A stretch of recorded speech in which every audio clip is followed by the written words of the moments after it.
Good evening to all distinguished delegates and our eminent speaker. I, Siddharth Nadkani from Zydus Medica, honored to welcome you all to the scientific digital platform of ClearTalk. On behalf of Zydus Life Sciences, I would like to express my most sincere gratitude to your presence in the scientific webinar. Giving you all a small brief about ClearTalk. ClearTalk is one more initiative of Zydus, which encompasses one more facet of Unite Against Dyslipidemia. As you know, in India, there are 1.25 crore population are having uncontrolled LDLC, which increases cardiovascular risk. And for that, recent development in the field of management of dyslipidemia brings you bempedoic acid as an add-on choice for LDLC management. Hence, this season of ClearTalk is focused on one more development that pharma and medical fraternity are witnessing. That is the late breaking clear outcome trial presented in ACC 2023. This program is based on our objective of increasing awareness about the usage of bempedoic acid for all practicing physicians and general practitioners. It is basically to upgrade the knowledge on the late breaking CVOT trial and the management of LDLC. Well, to take this program ahead, we have our eminent speaker, Dr. Hitesh.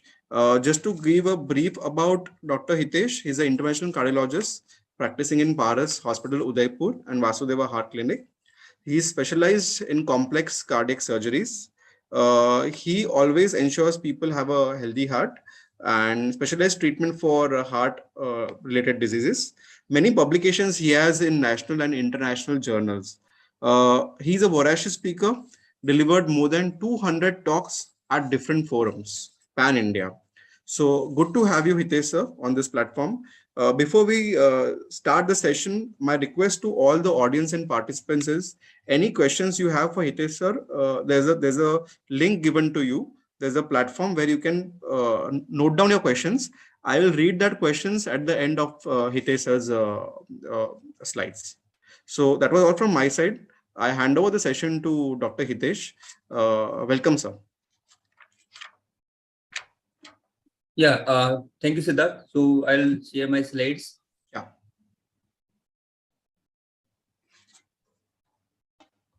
Slides are visible? Absolutely, sir. You may put it to screen share. Slide, presentation board and moving well. Yeah. So welcome to ClearTalk. Bempedoic acid through the lenses of clear outcome trial. So we'll be seeing this clear outcome. So LDL cholesterol lower is better than better for like longer. So like relative risk per 1 millimole per liter reduction of LDL cholesterol decreases the risk by 23% with a significant p-value of less than 0.001. So here like various hypolipidemic drugs are being compared. Fibrate, ezetimibe, niacin, CTP inhibitors, statins, diet, bile acid suppressant, and surgical interventions like ileal bypass and PCSK9 inhibitor. So this differences we are able to see. So like most potent for this most potent hypolipidemic agent is PCSK9 inhibitors, but they're like injectable and cost is an barrier for most of patient, and only like few patient having indication for like PCSK9. So like most commonly used drugs are statins. So statins has got very robust data for reduction of LDL cholesterol, which is a major risk factor for cardiovascular events.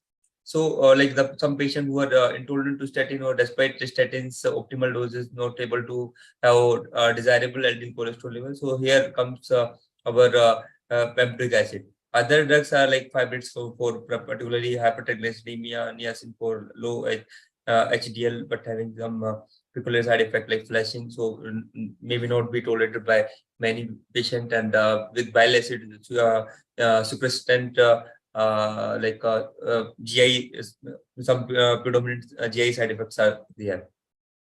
So each 1 millimole reduction of LDL cholesterol give more CV event reduction according to the number of year in trials and comorbid condition as well.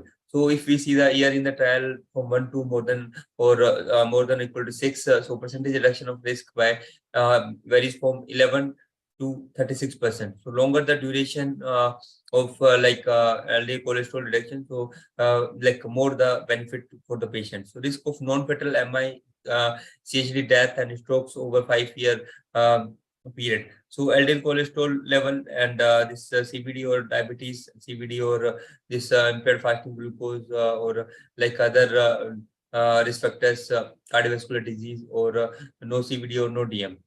So here we have like reduction of this LDL cholesterol with the various interventions like maybe statin or addition of statin to with the Bemdac acid or maybe some other drug in refractory patients.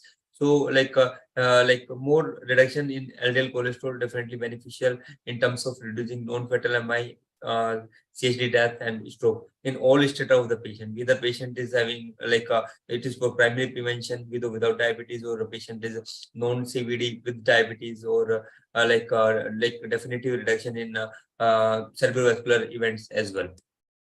So management of dyslipidemia is high on priority, and the statins are first line therapy, isn't? But like there are few concerns, like do all statins users achieve LDL cholesterol as per guideline recommendation? No, not all patients get the that desirable LDL cholesterol with the statin. And other concern is like how to achieve LDL cholesterol target after maximally tolerated doses of statins. So like for like a first concern, this LEI 2020 CVD risk stratification as per LDL cholesterol target. So we all aware of like major ASCVD risk score when age is more than 45 years male and more than 55 female, family history of premature ASCVD which is less than 60 years, and current cigarette smoking or tobacco use, high like patient is hypertensive or having low HDL cholesterol, maybe like genetic related, or maybe like due to sedentary lifestyle. So other high risk features are having diabetes with one other major ASCVD risk factors, and but no evidence of target organ damage. CKD stage 3B and 4 is also evident risk factor for cardiovascular events, and familial hypercholesterolemia other than familial homozygous hypercholesterolemia is also risk factor, and extreme or of a single risk factors like having extreme dyslipidemia means homogeneous, or some other risk factors like uncontrolled diabetes. And about that, like when patient investigated calcium, coronary calcium score of more than 300 Hounsfield unit, and no stenotic carotid, non-stenotic carotid plaque also suggest atherosclerotic vascular disease, and lipoproteins more than 50 milligram per deciliter. And moderate risk non-conventional risk factors are coronary calcium score between 100 to 299 HU, and increased carotid IMT, lipoprotein 20 to 49, impaired fasting glucose, increased waist circumference, above lipoprotein be more than 110 milligram per deciliter, and HSCRP more than equal to 2 milligram per deciliter. So risk group, low risk 0 to 1 ASCVD risk factors, and lifetime CVD risk is less than 30%. So and moderate, high, very high, and extreme risk. So when we talk about very high risk patients, so pre-existing ASCVD, diabetes with 2 or other major ASCVD risk factors, or evidence of target organ damage, and familial homogeneous hypocholesterolemia. And the patient who are extreme risk are category A, CAD with more than one features of high risk group, and category B, CAD with more than one features of very high risk group, or recurrent ACS within 1 year despite LDL cholesterol below 50, or polyvascular disease. So this revised LDL cholesterol target for Indian population. Like as per risk stratification from extreme risk to low risk. So our for extreme risk patient, our now treatment goal is LDL cholesterol of less than or equal to 30, and non-HDL cholesterol less than or equal to 60.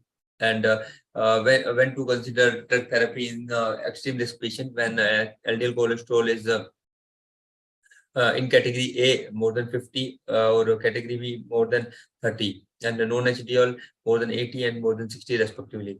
While like high risk when we want it below 70 and non-HDL below 100, and consider drug therapy when LDL cholesterol is more than equal to 70 or non-HDL cholesterol is more than or equal to 100. And low risk patient when to start drug therapy when desired level is LDL of below 100 and non-HDL cholesterol less than 130, and LDL cholesterol drug to be started when LDL cholesterol is more than equal to 130 or non-HDL more than 160.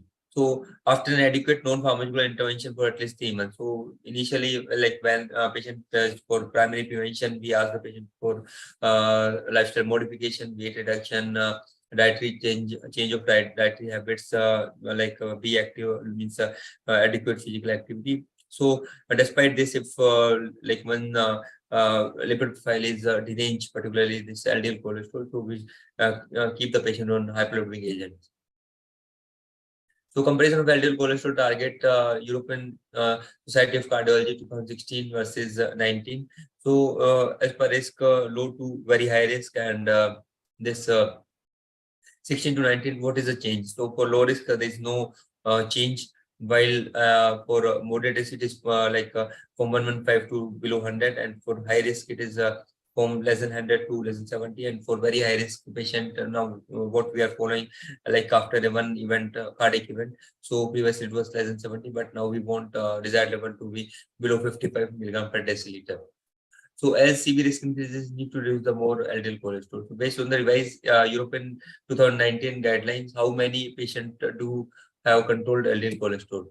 So like a cross-sectional observation study of patient prescribed lipid-lowering drug for primary or secondary prevention, 80 countries of Europe were involved, and total number of patients 5,888, and primary for among these primary prevention 3,000 and secondary prevention 2,888. So objective is to evaluate the impact of European Society of Cardiology 2019 dyslipidemia management guideline on LDL cholesterol goal achievement. So Da Vinci study overall outcome 4,112 patient. So proportion of patient varies, and proportion of patient achieving goal as per this with the various intervention overall low intensity statin among moderate intensity, high intensity statin combination with ezetimibe, PCSK9, and this other lipid lowering therapy. So like most of the patient usually get their target with the statin only, or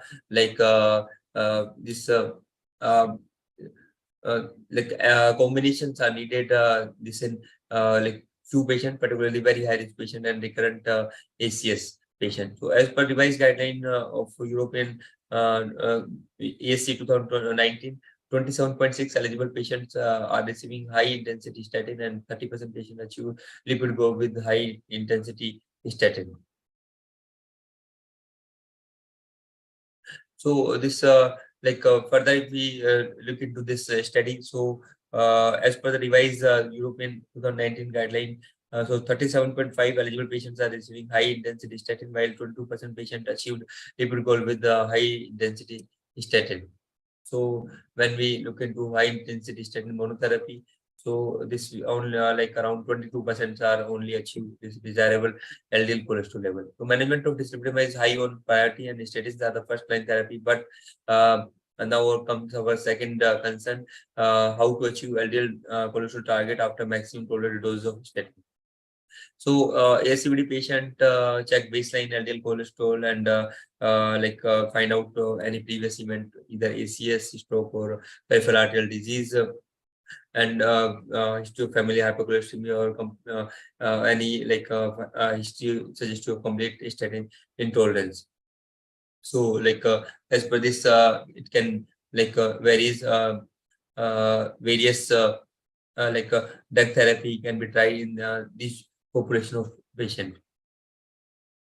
So this high intensity statin plus bemdac acid reduction by around desirable LDL cholesterol achieving around 70%, while in high intensity statin fixed dose combination bemdac acid or ezetimibe, it is achieving more in 75%, which is maximum reduction or like maximum achievable target LDL. So high intensity statin has low adherence with lead to higher major adverse cardiac events. So observation study of more than 23,000 ACS patients who were prescribed high intensity after index event. So 66.4% of all 66.4 of all patients presenting with ACS did not have high intensity statin after discharge. So this is a clinical and like a kind of unmet need. So more than 50% of patient had drug interruption or end of therapy within first month after index event, because with the high intensity statin, some patient complaint of myalgia. We need to usually then we reduce the dose to from 40 rosuvastatin to 20 mg rosuvastatin, and non-adherence to high intensity statin has a strong association with higher mortality by 16%, with significant p-value of less than 0.001. So adherence to statin therapy versus no adherence to statin therapy, the cumulative mortality increased by 16%. So bemdac acid is ATP citrate lyase inhibitor, is a first-in-class LDL lowering drug. So its approved indications are reduce uncontrolled LDL cholesterol with maximum tolerated statin dose, mixed dyslipidemia, familial hypercholesterolemia, high risk of ACVD patient, statin intolerance, or whom statin is contraindicated. So and the dosing is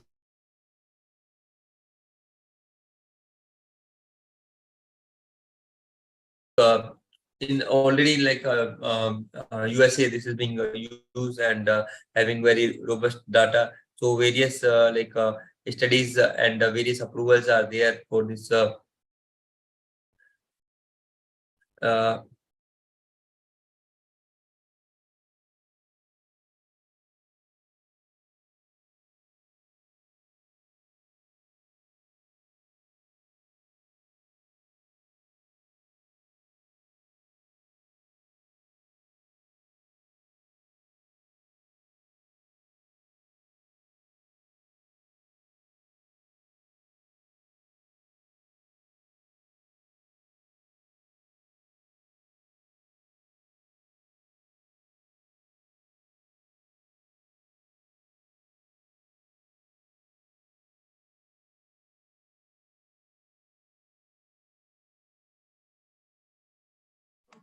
Tech team. Hello, sir. Yeah, is Dr. Hitesh audible?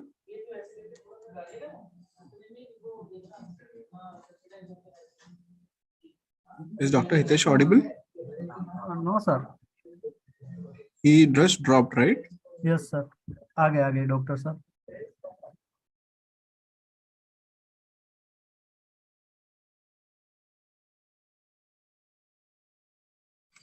Sir, you're on mute. okay, yeah. So I need to reshare the slides, or slides are already shared? Sir, you will have to reshare. Okay.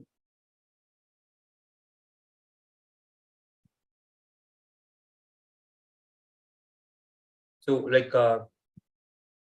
yeah, now they are visible. so this accelerated ACL enzyme upstream of HMG coenzyme reductase, so it acts on at upper pathways than statins.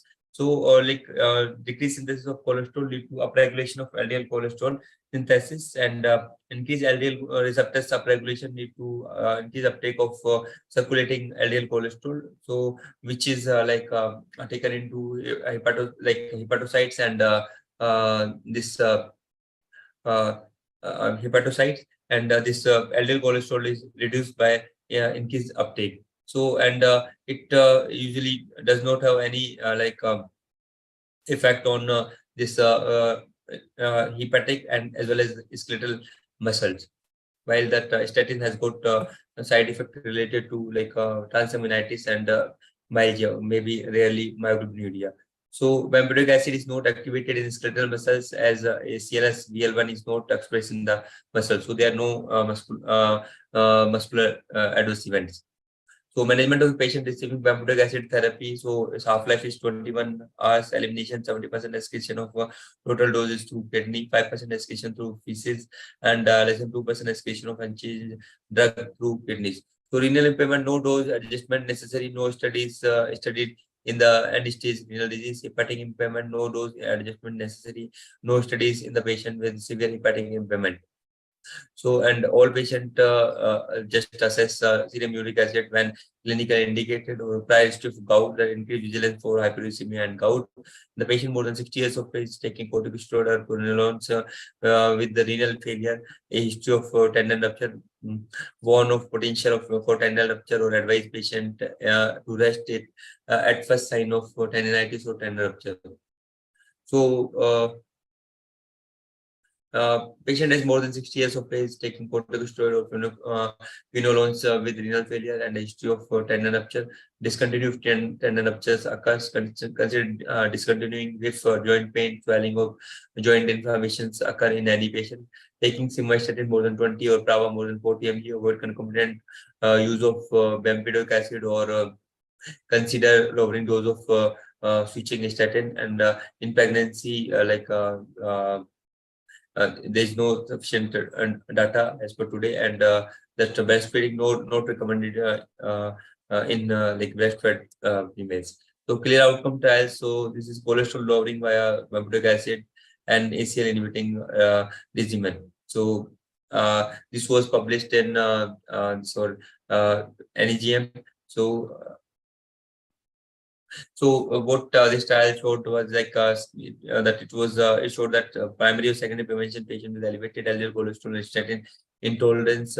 So after like in statin intolerant patients, screening was done, and 4-week run-in period treatment with the single blind placebo trial, and visit 2 was at 4-week, and visit and bempedoic acid 180 mg per day given to around 7,000 patient, and visit at month 1, 3, and 6, alternating phone contact or clinical visit every 3 months thereafter. And equal number of patients was kept in placebo 7,000. So study completion 1,620 primary and 4 component major adverse cardiac event, at least 8 to 10 810 3 component MACE, and treatment for at least 2 years. So primary endpoint considered was with bempedoic acid as a placebo on 4 component major adverse cardiac event, including CV death, non-fatal MI, non-fatal stroke, non-fatal stroke, or coronary revascularization, minimum of 1620 primary 4 component events, treatment for at least 2 years.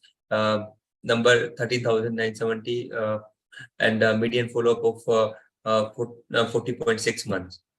So as a background of patient were statin intolerance, bempedoic acid versus placebo was taken, and 4 MACE was looked into.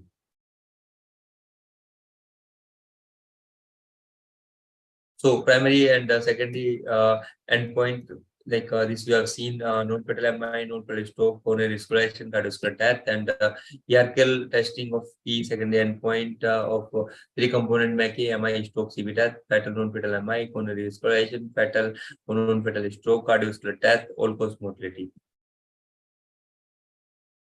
So clear outcome demographic data were almost equivalent for bempedoic arm as well as the placebo arm, including statin use and ezetimibe use, around 22.9% and 22.5% in bempedoic acid versus this placebo respectively, and 11.5% and 11.6% for ezetimibe respectively. Other parameter were comparable. So, like primary result, 4-point MACE relative risk reduction by 13%, and 3-point MACE 15% relative risk reduction, and fatal or non-fatal MI reduced by 23%, and coronary revascularization relative risk reduction by 19%, and overall p-value of less than 0.05. So effect of trial regimen on CV event among statin intolerant patient, treatment with bempedoic acid was associated with lower risk of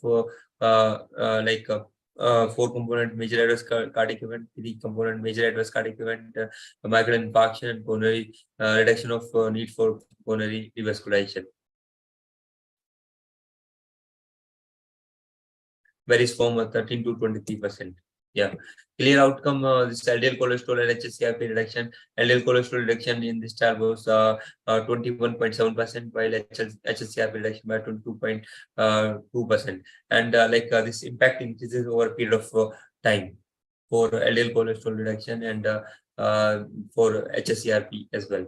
So this event and bempedoic acid and placebo are so the safety analysis. So adverse event was insignificant, and myalgia was also insignificant. If we see this hyperuricemia is higher in this bempedoic acid arm in comparison to placebo arm by 10.9 to 5.6 respectively, and the gout percentage was 3.1% with the bempedoic acid and 2.1 with this placebo arm. That other this adverse event which we see with the statin was not there with bempedoic acid, and almost comparable in both bempedoic acid arm and placebo arm.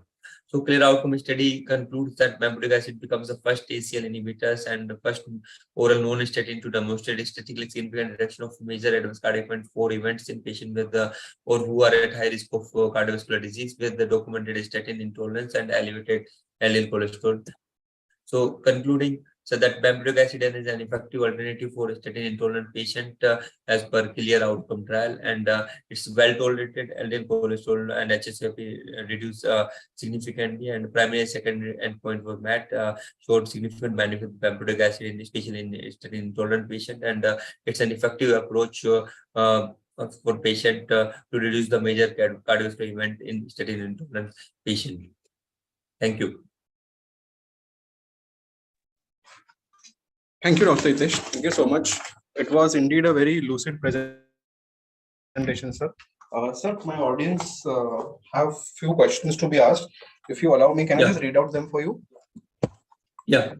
So the first question that has come up is, what percent of LDL-C reduction you have observed with bempedoic acid along with statins in your regular practice? No, with the combination of this statin plus bempedoic acid, almost all patients achieve the target, and the percentage reduction, if we talk, it's around reduction. It is as per patient risk. So baseline LDL cholesterol.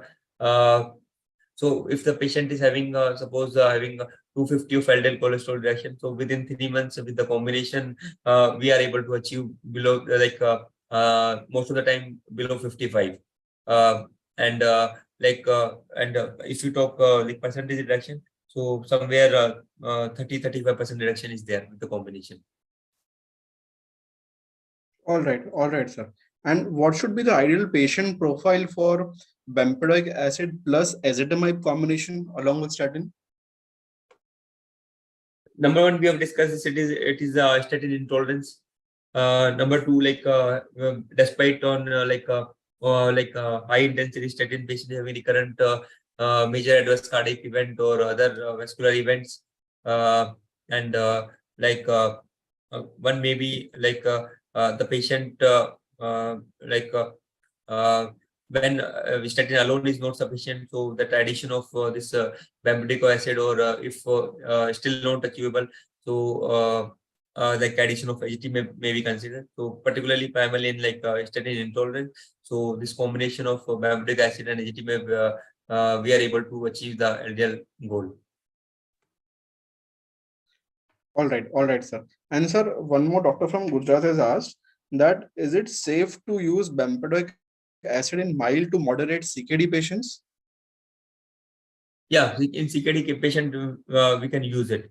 So that only things particularly in the patient, we see the hyperuricemia frequently in this our CAD cardiovascular. This hyperuricemia is a cardiovascular risk factor. So around our some more than 20% of patient may be having hyperuricemia. What we observe on our clinical practice. So that only thing to monitor is hyperuricemia. So other statin related side effect or like what is being discussed, some renal impairment. So bempedoic acid can be used safely. All right, sir. So great. It was answered well, sir. Sir, Dr. Shukla is asking, so I mean, he has got a patient pool. I mean, few patients he has got with type 2 diabetes and hypertension. So what LDL target should he keep for these patients? This patient is having already this one. So first we calculate ASCVD, so which calculate is that online calculators are there. So if the patient fall into like low risk, so our target is below 100, or like if moderate risk, then our target comes in somewhere between 70 to 50, or by patient profile, if ASCVD is on the higher side, high risk patient, so we want it like below 70. So as per this patient, we want is somewhere like whatever patient uh, is being discussed is probably having 2 risk factors only. So our target is going to be below 100. All right, sir. And sir, what if the LDL-C is elevated even if there's a moderate dose of statin given? In that case, you wish to increase the statin dose, or directly from that low dose you shift with bempedoic acid combination, or you go for a higher dose of statin? See, usually that single drug is always better. So even in like almost all PCI patient, this coronary angioplasty patient, we give high dose of statin, maybe like for initial few months, like preferably 3 months. So like most of the patient tolerate that high intensity statin well also. So if this with the moderate dose of statin, LDL like goal is not achievable. So both the things can be considered as per patient profile. So that combination of this bempedoic acid and that a moderate dose of statins may be beneficial, provided this has got one more additional benefit that there will be fewer or no adverse event related to high dose statin. And if some issues with the drug compliance, so as per all dictums, so a single drug is always better. So high dose statin can be tried. So it is like it varies as per individual patient.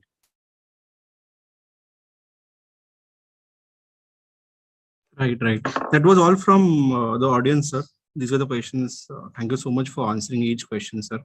Sir, it was indeed a great pleasure having you today, and it was a very lucid presentation from your side. Thank you so much, Dr. Hitesh, for taking the CLEARTalk ahead. So, okay, Siddharth. Thank you so much. Thank you, sir. Thank you so much.